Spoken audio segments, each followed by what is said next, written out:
Moçada, professor Ítalo Rean, professor de Física, passando aqui para conversar um pouquinho sobre o que nós achamos, as nossas conclusões sobre essa segunda fase da UES, né? Moçada, uma prova que primeiro contemplou vários conteúdos. Então, em termos de distribuição de conteúdos, impecável.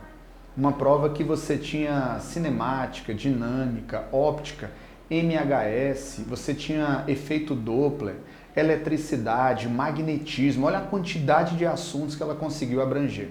Então, esse foi um ponto muito positivo da prova. Agora, precisamos ser sinceros. A roupagem dessas questões, ela foi uma roupagem mais técnica. Vocês perceberam? Então, o que aconteceu foi que algumas questões elas exigiam muita visualização. Por exemplo, uma questão como a questão 14, ela exigia que você tivesse uma visualização de um cubo ali em determinadas situações. Nós tivemos uma questão que era sobre empuxo, peso, altura de um corpo submerso, que exigia uma visualização muito grande. E às vezes isso poderia ser um fator negativo para alguns alunos.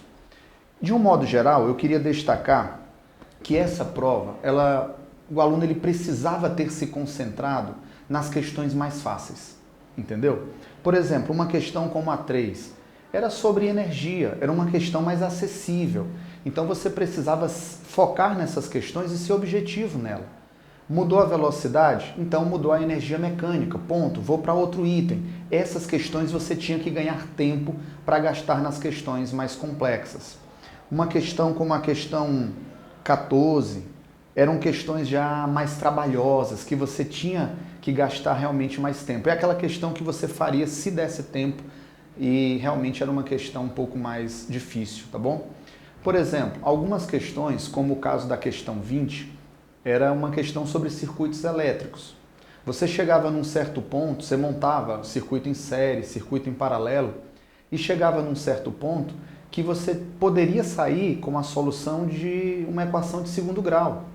Mas você poderia pensar, pô, o produto de dois números tem que dar 40, tem que dar 300 na realidade, né? E a soma tem que dar 40.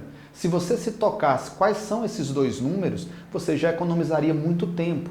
Então era uma questão que exigia esse time melhor do aluno, tá bom? A questão 8 era uma questão sobre volume aparente.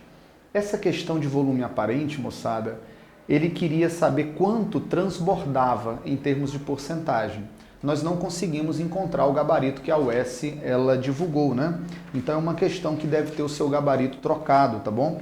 A questão 8, o gabarito correto seria letra B de bola, 2% de V e não 2,5% de V. Então era uma prova de um nível muito bom que exigia que realmente você estivesse preparado. E nós temos plena consciência que com o trabalho que foi feito durante o ano, com a sua dedicação, nós vamos conseguir sim a nossa aprovação. Forte abraço a cada um de vocês. Tchau!